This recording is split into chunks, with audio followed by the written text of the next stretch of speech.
Ya teman-teman, hari ini kita akan berpikir ini cukup berat ya. Nah, punya topik ini kalau dalam tahapan proses pembukaan, maka bisa itu menjadi bagian yang harus kita dari proses keselamatan kita terima.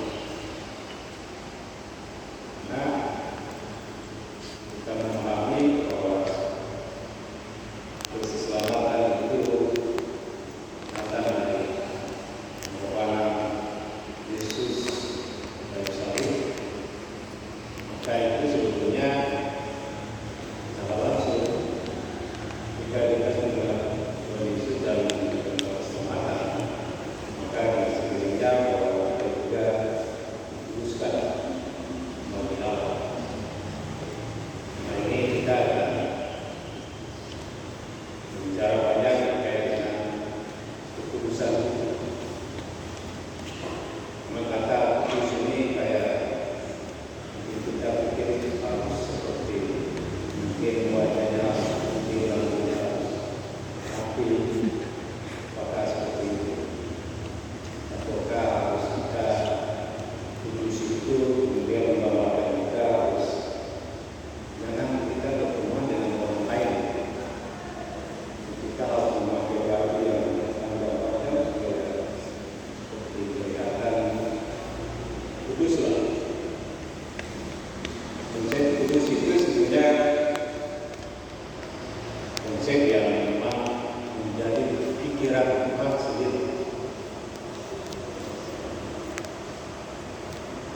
Konsep kudus itu sebenarnya konsep yang berbicara terkait dengan standar Tuhan. Jika kita terima Tuhan sebagai selama kita, maka standar tinggi yang Tuhan ingin sampaikan ke anak-anak adalah kudus. Jadi pertanyaannya adalah kenapa kita harus kudus?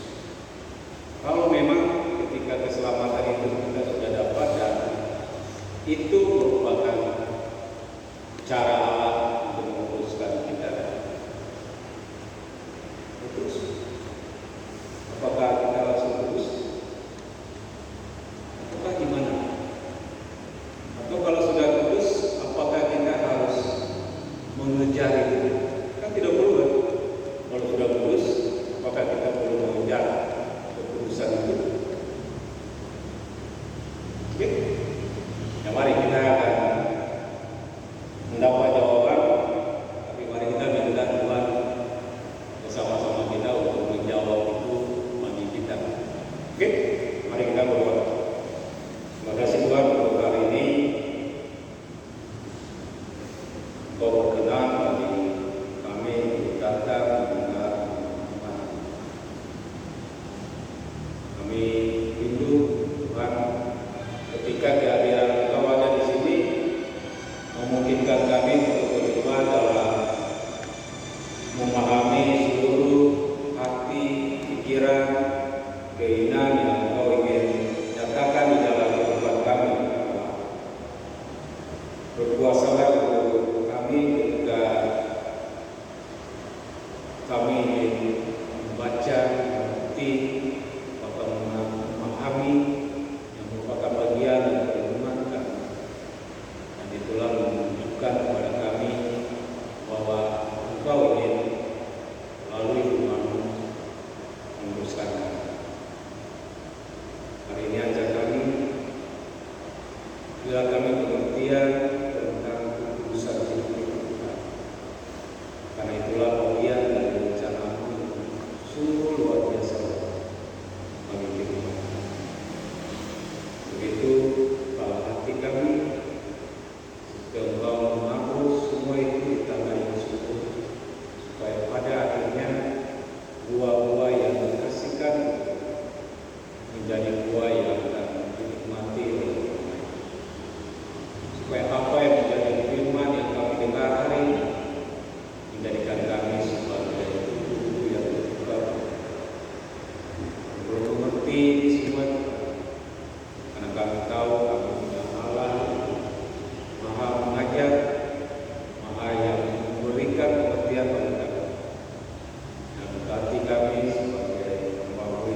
Hanya dalam nama Yesus kami berdoa.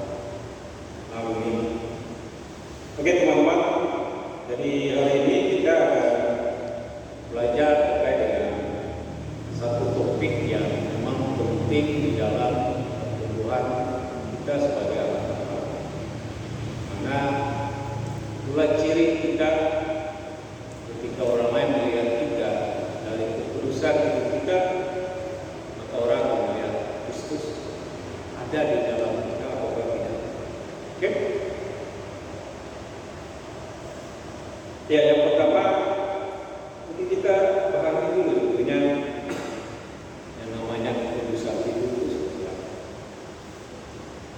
Nah, sebelum saya masuk ke pengertian dari ketulusan itu sendiri, saya ingin berbagi ada hal sesuatu yang dalam 2 minggu ini kami merasakan bahwa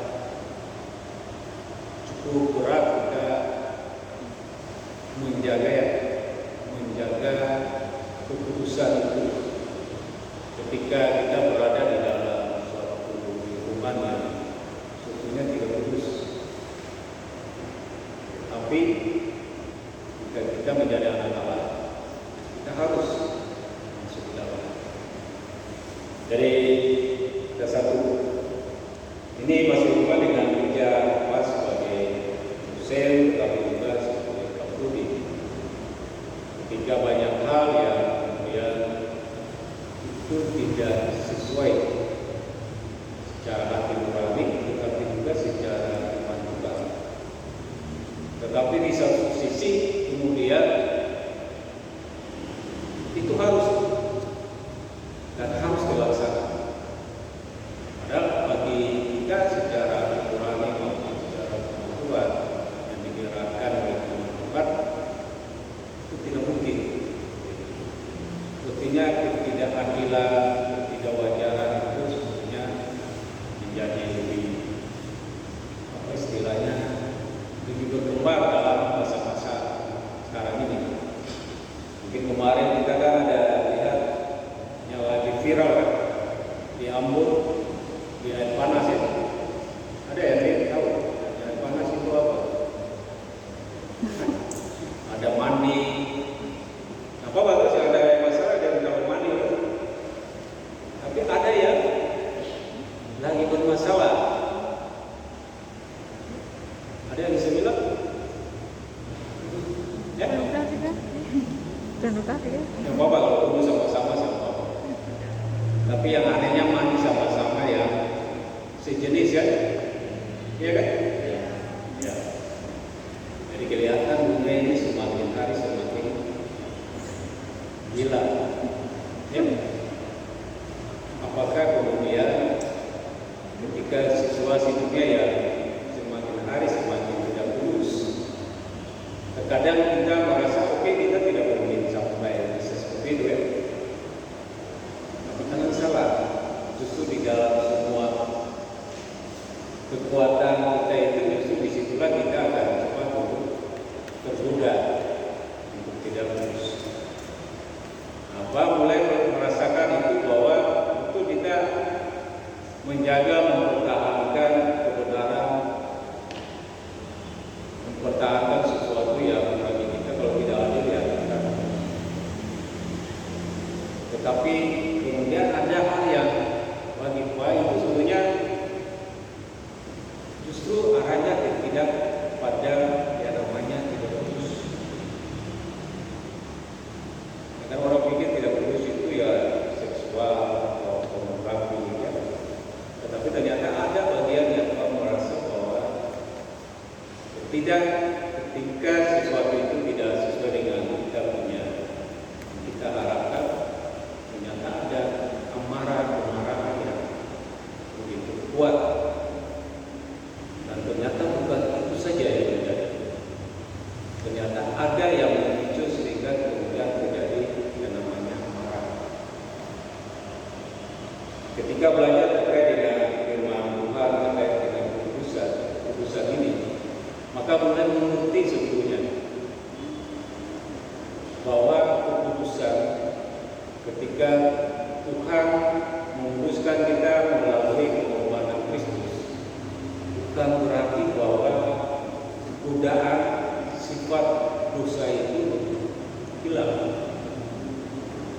Ketika Tuhan Yesus mengorbankan itu diri kita dan sekaligus menguduskan kita, itu hanya untuk menghilangkan kekuatan dari dosa itu. Tetapi sifat dan pengaruhnya itu masih ada. Melalui pemahaman firman Tuhan yang terkait dengan kekudusan itu, mulailah belajar untuk bagaimana menjaga kekudusan. Oke? Artinya sini kita akan memulai ternyata kekudusan itu harus dikejar. Dia tidak akan terjadi sendiri. Ya? Tapi sebaiknya kita paham dulu kekudusan itu apa. Kalau Pak baca di bukunya Jerry Bridges terkait dengan mengejar kekudusan, maka dia bilang situ bahwa kekudusan itu sebetulnya kalau kita bicara konsepnya itu adalah terpisah. Kalau maksudnya diartikan dalam bahasa Yunani itu artinya terpisah. Oke, terpisah. Kayak berdua ini di depan, ini bukan terpisah. Yang dua orang satu orang ini, apakah itu terpisah?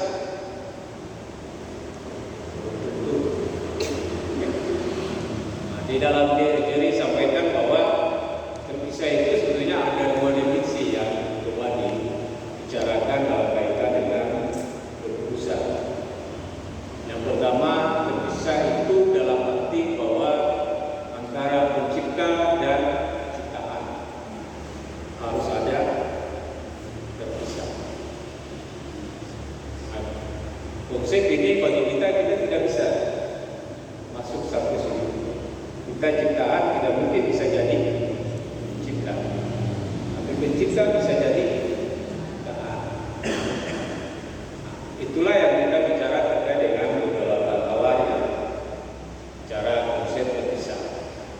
Tapi bagi Jeriwan ada konsep lain yang sebetulnya disitulah yang kita akan bicara terkait dengan kekudusan, yaitu terpisah dalam arti persoalan terpisah secara moral.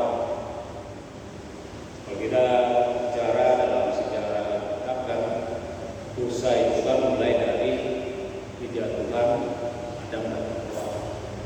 Oke?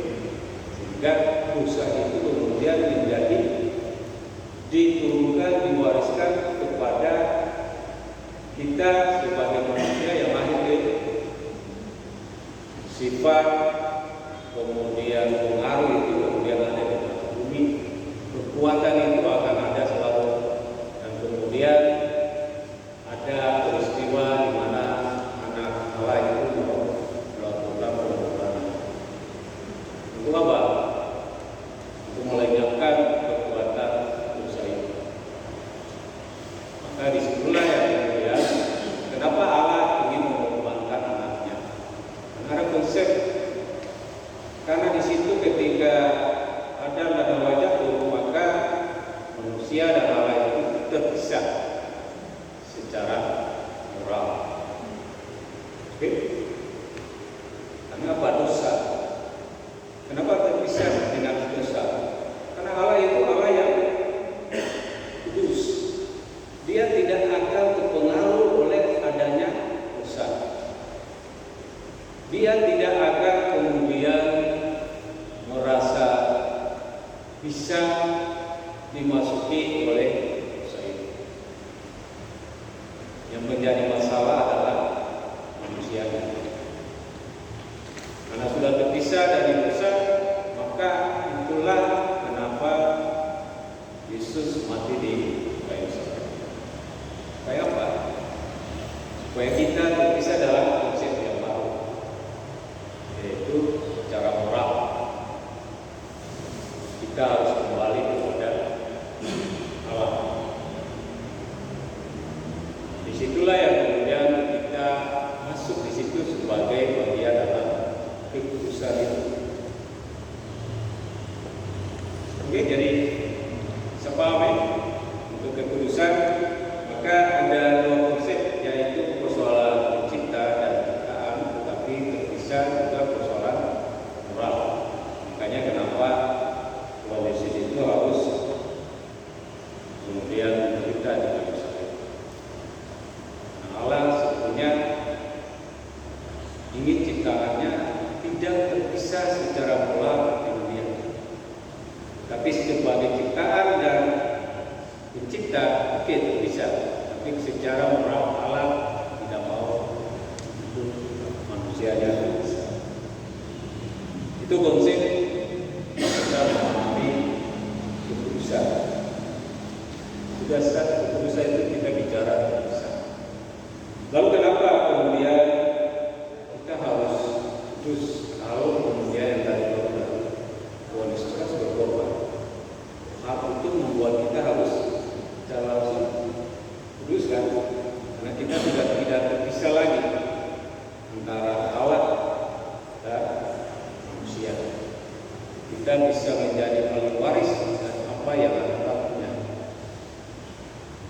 Tapi kenapa kemudian kita harus mengerti, atau paling tidak kalau jadi riwayat menjadi buku itu, kenapa kita harus mengejar kekudusan? Ternyata itu yang kita bilang. Ketika Tuhan Yesus berkorban dan waktu menguduskan kita, ternyata sifat dosa itu tidak langsung hilang. Pengaruh godaan dosa itu tidak akan pernah hilang. Sehingga itu proses harus kita bagian dari itu. Tetapi ada prinsip yang jauh lebih penting dari situ. Kenapa kita perlu kudus? Karena Allah itu kudus.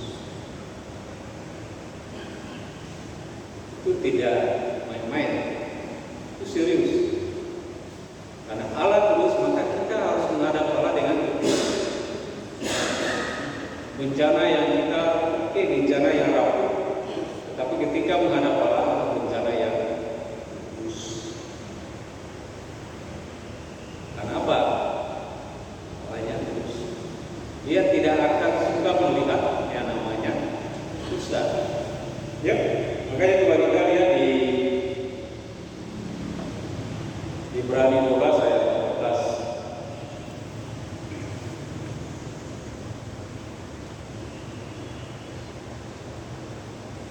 Sekarang satu orang baca.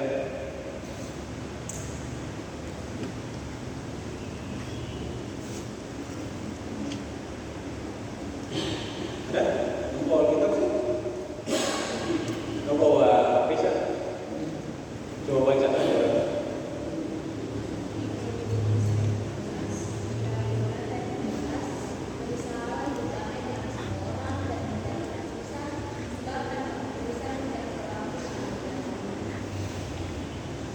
Karena tanpa kekudusan tidak ada seorang pun yang melihat.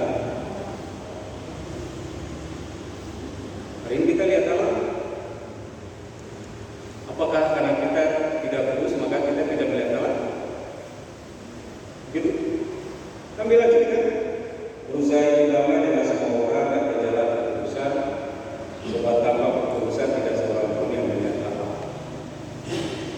Dan kita melihat Allah tidak. Berarti kita semua tidak kudus sekarang ya.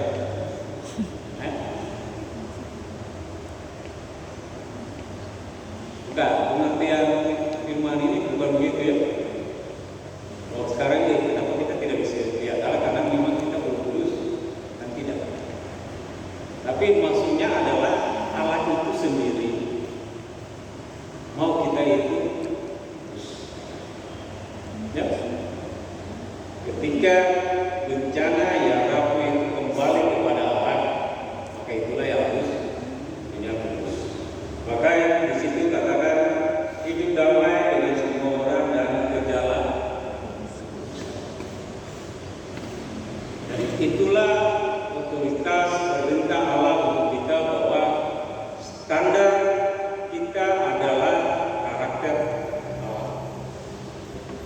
Jadi kudus itu atau kekudusan itu kalau dalam pengertian riwayat dia bilang bahwa kekudusan itu artinya kita menjadi sama dengan Allah. Kita serupa dengan Allah. Kenapa? Karena salah satu karakternya itu adalah jadi standar karakter kita itu adalah standar karakter itu Allah tidak mau yang setengah-setengah karena dia mau standar kudus itu adalah di Allahnya, tidak ada yang lain. Jadi kalau datang kudus yang harus sama dengan kekudusan. Jadi Riwayat bilang kudusan itu kalau diartikan secara dia bahwa sebetulnya kita sedang menuju kepada yang namanya karakter serupa dengan karakter. Nah, untuk itulah kalau dalam Ibrani 12 ayat 12 dia bilang kejarlah.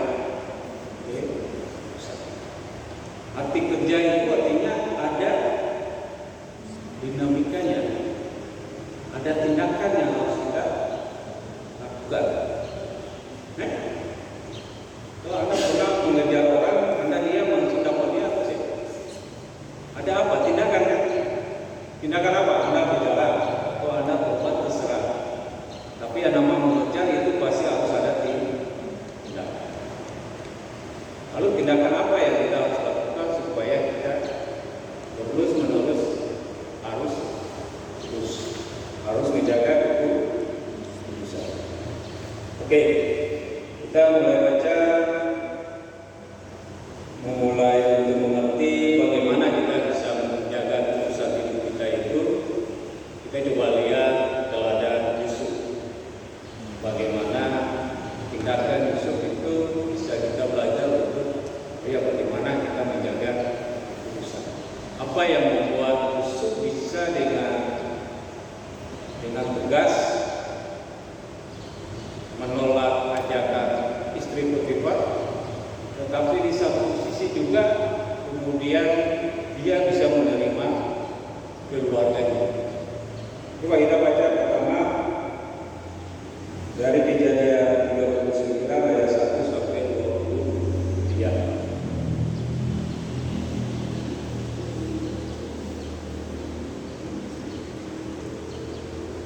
Silakan, saya mau baca.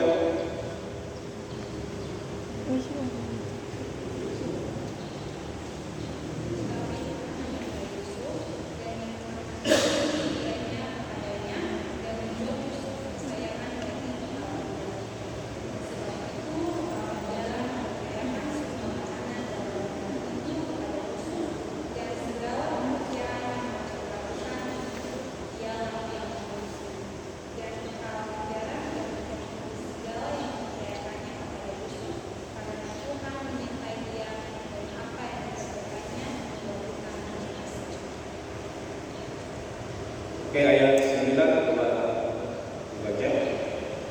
Bukan di rumah ini ia tidak lebih besar kuasanya daripadaku, dan tiada yang tidak diserahkannya kepadaku selain daripada engkau, sebab engkau istrinya.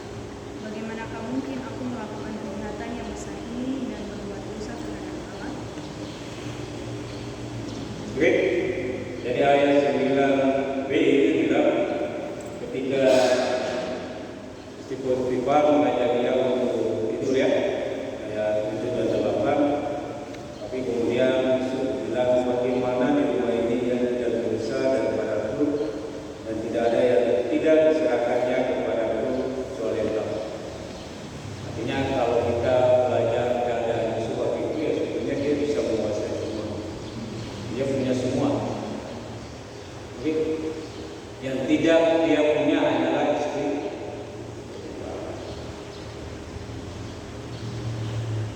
Apakah kemudian itu tidak menggoda dia ketika istrinya Potifar tidak tidur dengannya? Tetapi kalau kita bicara kekuasaan yang dia punya,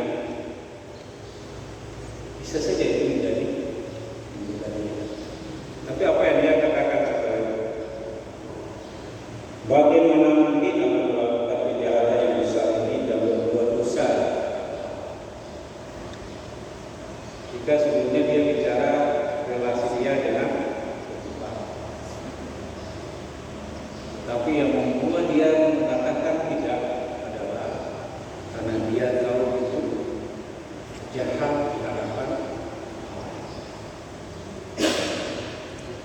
Bagaimana Yusuf menjaga kekudusan?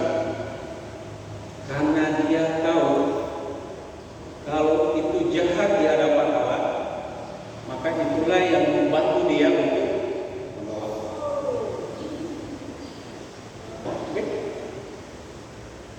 Sekarang kan kita sebagai anak-anak Allah, kadang kita merasa, oh iya kita akan kuat menghadapi. Tapi kalau jadi tulis bilang menjaga kekudusan itu bukan persoalan kita menang atau kalah, tapi persoalan adalah persoalan kita akan atau tidak. Yusuf mau taat karena itu. Makanya dia bilang, bagaimanakah mungkin saya berbuat jahat, ada jahat di hadapan. Jadi Yusuf mengedepankan Allah di dalam keputusan persoalan moral. Firman Tuhan itulah yang menjadi standar dia untuk kita bukan persoalan menang dosa, tapi persoalan keputusan itu persoalan ketaatan kepada Allah. Nah, bagaimana untuk supaya menjaga kekudusan? Yang pertama, bahwa kita harus taat kepada apa yang diperintahkan oleh Allah. Itu yang pertama. Yang kedua, kita lihat di Kejadian 45 ayat 28. Silakan siapa yang mau baca?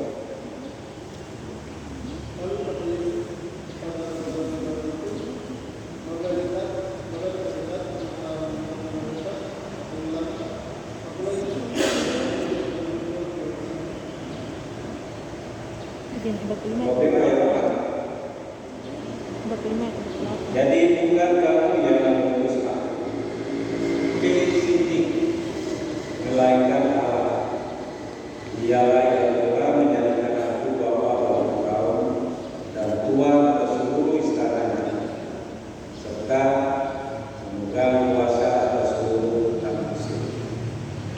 Oke? Nah, kalau kita baca dari ayat yang tadi 39, ini itu kan kronologi sampai yang persoalan di Potifar, kemudian dia diangkat menjadi orang kedua di tanah Mesir. Ketika ketaatan yang Yusuf lakukan, ada hadiah yang besar yang dia dapat. Apa? Menjadi orang nomor 2. Nah, ketika menjadi orang nomor 2 di tanah Mesir, ada godaan tidak? Tidak. Tapi godaan itu justru datang dari keluarganya sendiri. Apa godaannya?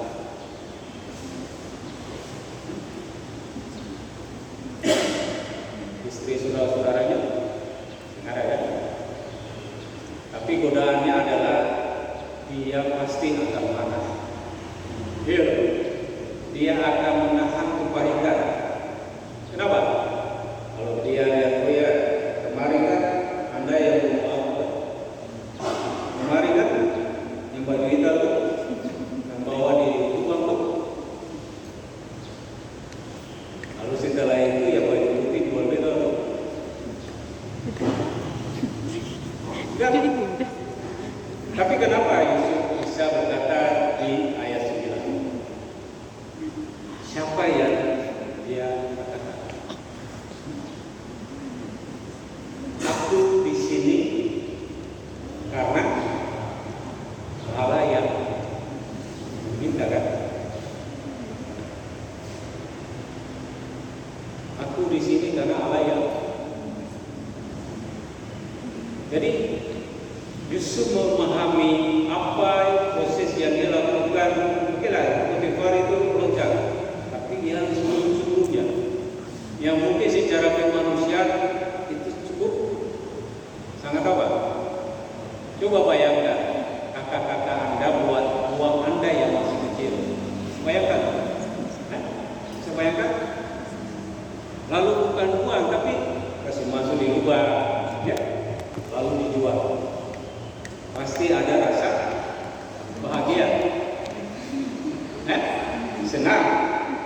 Gitu. Tidak kan? Kita sebagai manusia kita pasti akan mengatakan bahwa kenapa kakak kita ini tegas sekali, ya? Kenapa mereka harus menjual itu, menjual kita? Pasti akan ada yang marah dan pasti ujungnya adalah apa? Tapi semua godaan untuk membuat dia menjadi pahit, walaupun dia punya kekuasaan dan wewenang untuk bisa menghukum kakak-kakaknya, ya, kakak darah dia. Tapi apa yang dia lakukan? Dia menjaga kekudusan hidupnya dengan cara memandang Allah. Dia melihat peristiwa kakak-kakaknya menjual dia, memasukkan dia di rumah, itu bagian dalam rencana Allah. Dia melihat bahwa itu rencana besar yang Allah lakukan, sehingga dia harus masuk dalam rumah. Dia melihat itu bahwa proses ketika kakak-kakaknya membuang dia, menjual dia, lalu istri Potifar menggoda dia, itu bagian dari cara Allah untuk membentuk dia, sehingga dia menjadi orang nomor dua. Bukan berarti biasa-biasa, tidak. Okay? Tapi dalam proses-proses itu dia memahami itulah cara Allah membentuk. Cara Allah membentuk dia supaya dia akan menjadi orang nomor, sehingga itulah yang membuat dia bisa menjaga itu. Ketika Pak membaca keteladanan Yusuf ini, yang tadi Pak cerita kan, ada marah, ada ketidaksenangan, tapi sebetulnya tidak hanya itu. Ada akar yang paling mendasar adalah kesempurnaan. Nah, mulai belajar untuk menjaga usaha. Oke, ada hal yang mungkin kita tidak bisa kendalikan, ya. Tapi ada hal yang bisa kita kendalikan. Tapi ketika kita melihat itu dalam perspektif Allah, dalam cara pandang Allah, maka pada akhirnya itulah yang menjaga kita untuk tetap mulai lagi belajar untuk menjaga usaha. Bukan berarti Pak ini sudah beberapa puluh tahun berkembang dalam kedewasaan, itu tidak bisa, ya. Kemudian kita tidak tergoda untuk tidak lulus. Karena tadi Pak bilang bahwa kita dihapus dosa bukan berarti sifat dan guna itu langsung dengan kedewasaan kita itu bukan berarti tidak lagi ada godaan. Justru itulah yang diperlihatkan oleh Yesus. Belajar untuk mengerti, belajar untuk memahami dari cara pandang. Bahwa peristiwa itu menunjukkan bahwa satu hal yang sama saja, yaitu taat. Cuma nanti Anda bilang, Pak itu kan gampang saja, itu kan susah. Susah kan? Orang bikin kita marah, oh iya, senyum-senyum, kan tidak mungkin, ya. Tetapi kembali, Yusuf juga mengalami, Tuhan Yesus juga mengalami, dan itu kan sebuah proses. Makanya nanti bagaimana kemudian cara kita untuk supaya kudus, maka itu persoalan pilihan. Pilihan kita mau tergoda atau pilihan untuk tidak tergoda. Jadi pilihan kita tidak tergoda adalah kita. Oke, Pak, kalau kita sudah marah, nggak terhenti, gimana? Kembali lagi, semua hal yang kita sudah pernah lakukan, bereskan semua itu, dan kita harus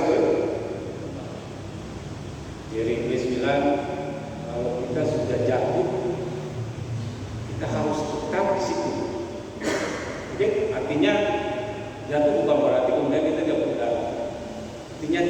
kita bertahan. Jangan kita jatuh lebih dalam lagi. Jadi teman-teman, kekudusan hidup itu bukan persoalan kita sudah selesai. Tapi itu persoalan kita belajar taat supaya proses untuk menjadi kudus sama dengan Allah itulah yang nanti pada akhirnya kita. Oke? Apa mungkin membagi? Oke, kita bisa belajar dari Yusuf tadi, bagaimana mengambil keputusan, bagaimana memilih untuk taat. Maka cara yang bisa kita lakukan supaya ketika semua keputusan dan godaan itu ada, apa yang harus kita siapkan. Jadi ini sampaikan bahwa yang pertama itu sebetulnya cara kita yang sudah kita lakukan, membaca firman Tuhan. Kedua, itulah cara kita untuk tidak membiarkan yang lain masuk di dalam pikiran. Karena apa? Allah itu akan membantu kita untuk masuk dalam kekudusan. Dan cara Allah itu adalah melalui firman. Dan Allah akan menolong kita pasti akan melalui pikiran. Setan dosa itu akan masuk melalui keinginan. Dia tidak akan masuk lewat pikiran. Sehingga bagaimana cara kita supaya belajar untuk mampu untuk berkata tidak adalah bagaimana dalam setiap hari kita yang ada di pikiran kita itu adalah firman. Jangan hanya membaca, tetapi juga merenungkan. Karena membaca itu membantu kita mengerti, tetapi merenungkan itu membantu kita untuk mengingat dan sehingga pada saat kita masuk ke dalam kemudahan itu Tuhan membantu kita untuk mengingatnya tadi, sehingga itulah yang membantu kita untuk bisa berkata tidak. Kita bukan persoalan tergoda, itu persoalan kita bukan. Persoalan kita adalah kita hanya tidak bisa berkata tidak. Betul kan? Kalau tergoda, mampu untuk berkata tidak. Belum kan? Nah, untuk bisa mampu berkata tidak, itu pikiran-pikiran kita harus di dalamnya adalah jangan memasukkan sesuatu yang membuat keinginan kita itu lebih kuat dalam pikiran. Karena dari pikiran akan muncul keinginan, dari keinginan akan muncul emosi. Kalau pikiran kita itu sudah terbentuk dengan firman Tuhan, hal-hal yang baik, hal-hal yang mulia yang dikatakan oleh Paulus, hal yang lain firman Tuhan yang masuk, maka keinginan kita itulah yang akan dirubah dari firman Tuhan. Nah, itulah yang membantu kita untuk memilih untuk berkata. Yang kedua, kita harus membuat pilihan benar dan tepat setiap hari. Jadi kita sudah membaca firman Tuhan setiap hari, tetapi ada persoalan lain, itu adalah pilihan. Nah, persoalan pilihan itu bagaimana membuat pilihan benar dan tepat. Yang pertama, kita memeriksakan semua kecenderungan dosa yang ada dalam hidup. Kita harus tahu bagian mana yang kecenderungan membuat kita tergoda dan masuk ke itu. Oke? Kadang-kadang kan laki-laki itu kan persoalannya adalah mata. Ya, sudah tahu ada cewek cantik di depan ya, Tuhan tolong. Pindah. Oke? Karena Tuhan tolong itu bicara Anda tidak mampu untuk berkata tidak kan? Untuk godaan itu. Kau mana?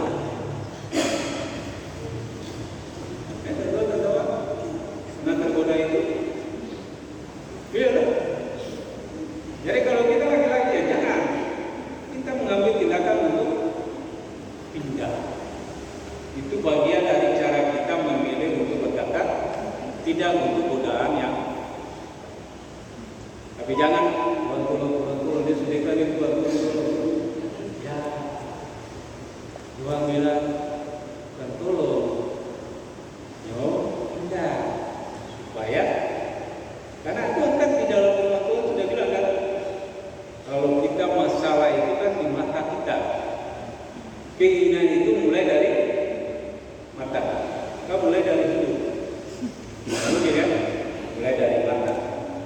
Kalau yang mata yang kita lihat itu yang baik, ya itu akan masuk juga yang baik. Tapi kalau yang buruk, ya jangan bertahan. Memilih untuk berkata seperti Yusuf, betul? Dia bukan berada di dalam kita seperti ini. Kalau kita banyak ini kan godaan tidak terlalu kuat. Kenapa? Karena di dalam sekitar kita ini ada orang yang akan selalu menasihati, menegur. Jangan lihat keluar ada cewek, dia dikasih ini, dia membantu untuk tidak ada. Tapi Yusuf, dia di dalam kamar dan dia hanya sendiri dengan istri. Kita tidak tahu Potifar itu bagaimana. Ketika laki-laki itu mata, emosi, ketika dia berdua cantik dalam satu kamar, itu godaan itu. Apalagi memiliki kekuasaan yang hampir sama dengan Potifar. Tapi Yusuf bilang, ya kita punya apa? Selina, ya harus keluar. Dia sentiga situ. Dia 9 situ lepas Tuhan, tolong hari ini kalau bisa Potifar pingsan saja supaya kita sentuh. Tidak ada. Tapi Yusuf bilang apa? Yusuf keluar, walaupun ada selendang kan, yang penting aku baju. Kenapa? Karena tadi Yusuf bilang, bagaimana saya bisa berbuat jahat yang dapat Allah. Jadi firman Tuhan ada, tetapi tanggung jawab kita juga untuk kudus. Tuhan akan menolong kita melalui firman Tuhan untuk menggerakkan kita, tapi juga kita punya tanggung jawab untuk bertindak untuk bisa hidup kudus. Oke? Keluar, jangan ditinggal situ. Biar Anda berdua semangat apapun, godaan itu semakin kuat. Betul? Nah, laki-laki mana sih? Ada laki-laki sini? Ada atau? Tetapi persoalan kalau kita bicara dari Yusuf, ada dua hal yang menjadi godaan. Pertama, godaan secara jasmani. Betul? Tidak kan? Keinginan daging kita, itu keinginan jahat mata kita, keinginan daging kita, musuh kita. Tapi yang kedua adalah persoalan godaan secara rohani. Kita bicara kebaikan. Oke? Memang secara jasmani orang bilang, oh ya mungkin persoalan seks, persoalan pornografi, apalagi di HP ini kan kita tidak pakai dia keluar. Betul? Notifikasi masuk. Wah ini kenapa? Di Facebook kita tidak pakai tapi tetap harus masuk kan? Tapi bagaimana cara kita untuk berkata? Ya ada hal yang lain yang bukan pornografi dan seksual, yaitu apa? Makan banyak. Oke? Jadi seksual dan pornografi itu bukan usahanya karena pornografinya, kan? Tapi yang membuat usaha kita tidak bisa mengendalikan keinginan kita yang tergoda ini. Jadi persoalan bukan persoalan pornografi dan seks, persoalan tergoda untuk makan banyak itu juga usaha.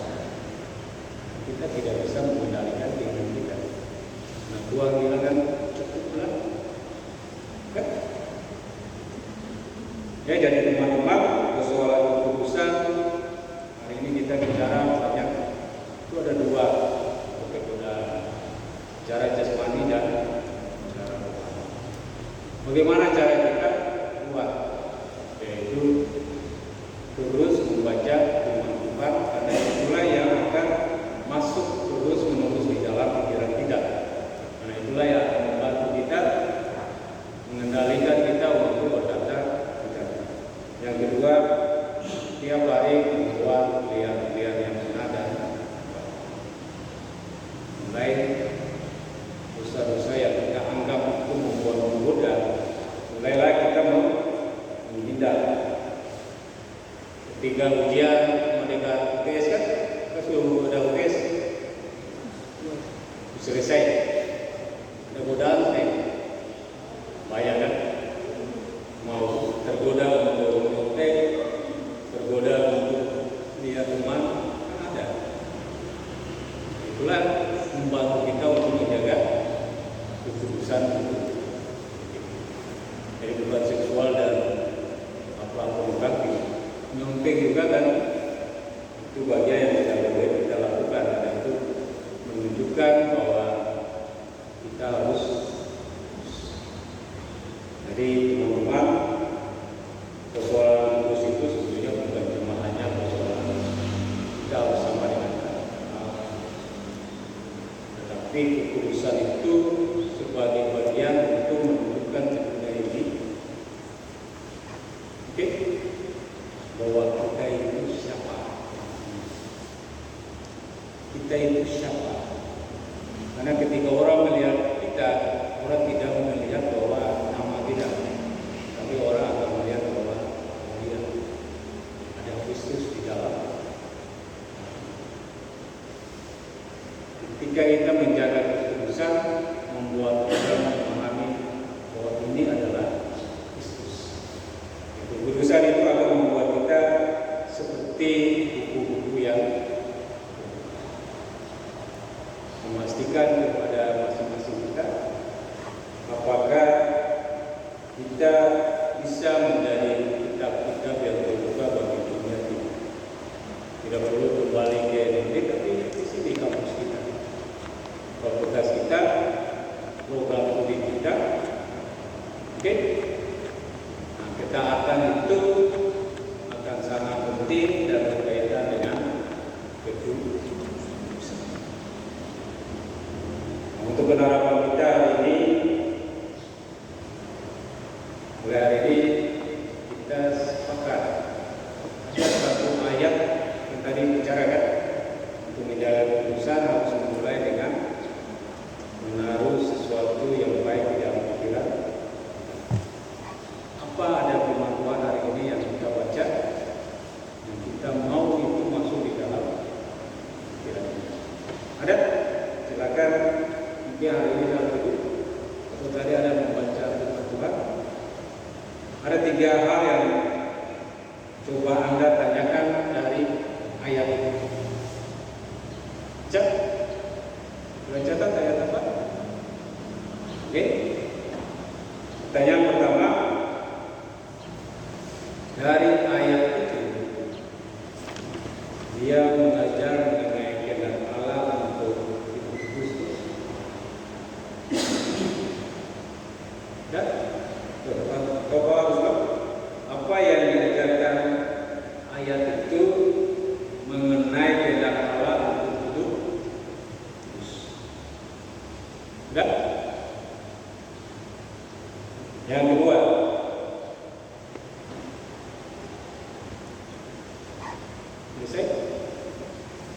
yang kedua, bagaimana kehidupan saya sesuai dengan ayat kitab tersebut.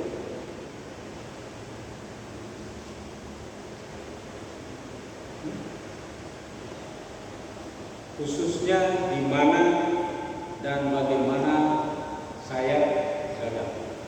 Artinya di dalam hidup Anda, di bagian mana, yang di situ saya sering gagal. Artinya bisa di tempat di mana dan itu terjadinya bagaimana. Artinya ketika Anda di tempat ini, godaan itu selalu kuat untuk menggoda Anda.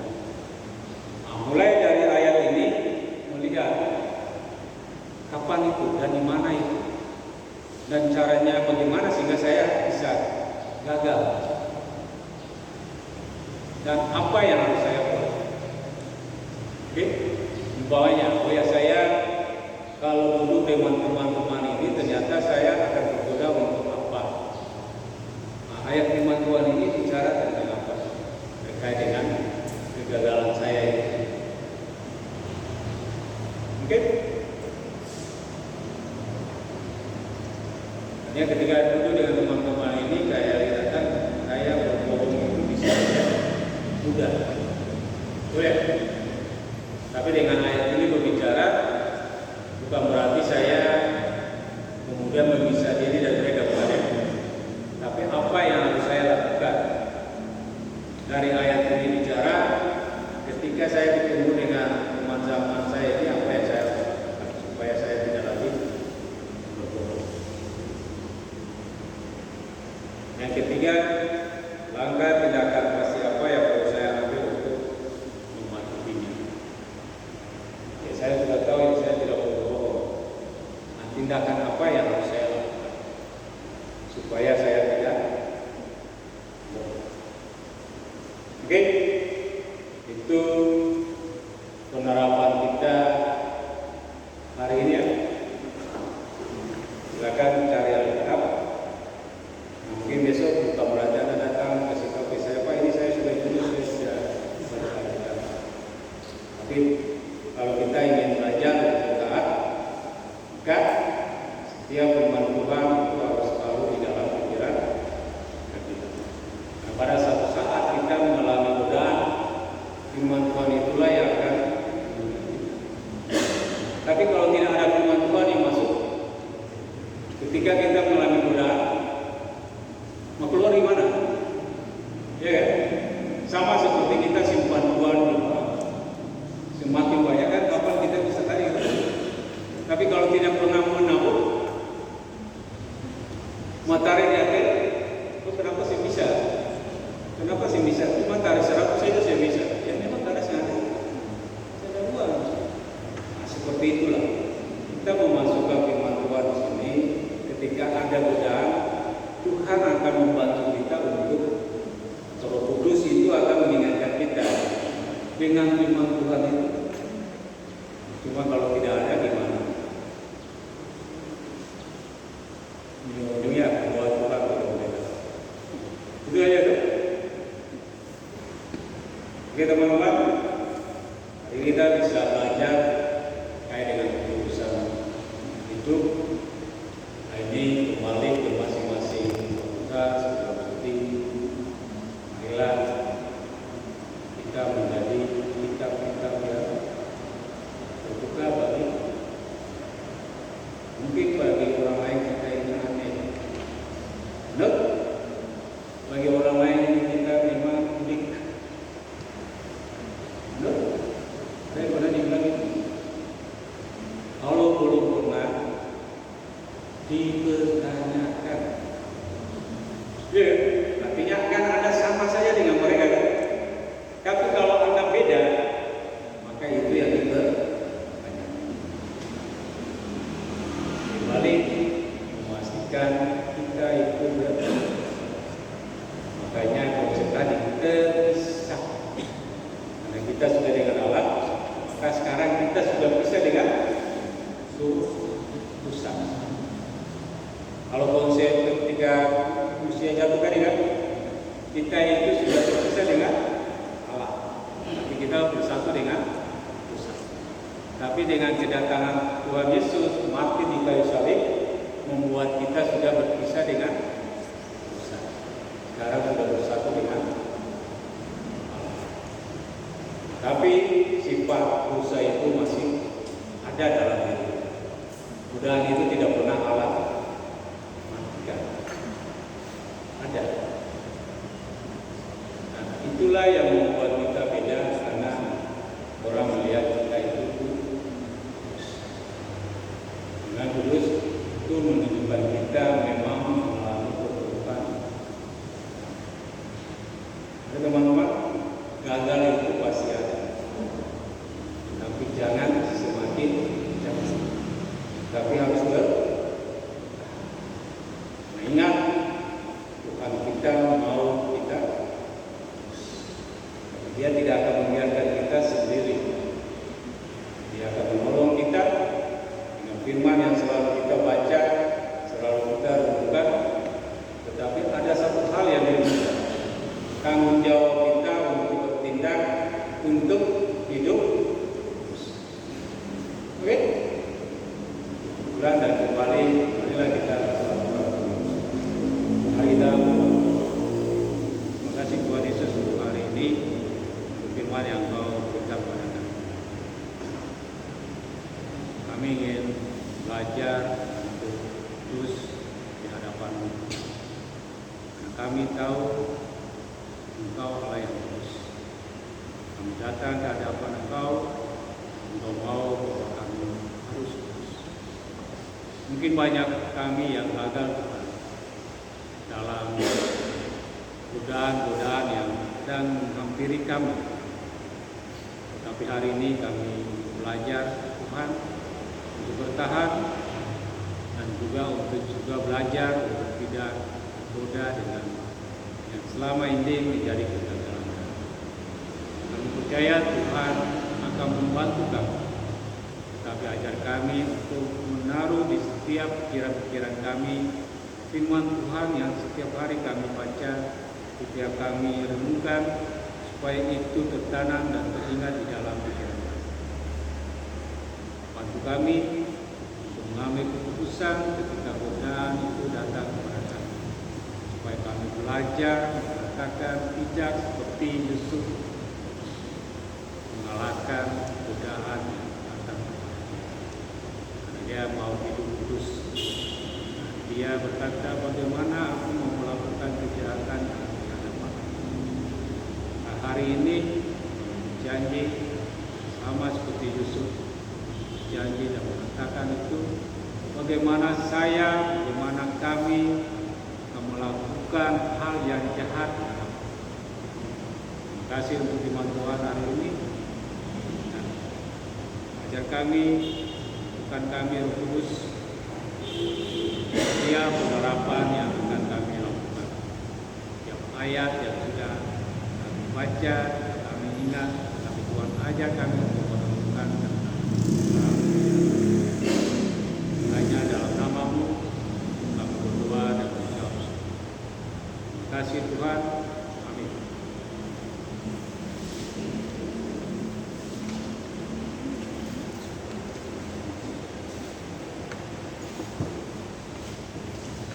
Baik, Bapak Yesus, terima kasih untuk materi dan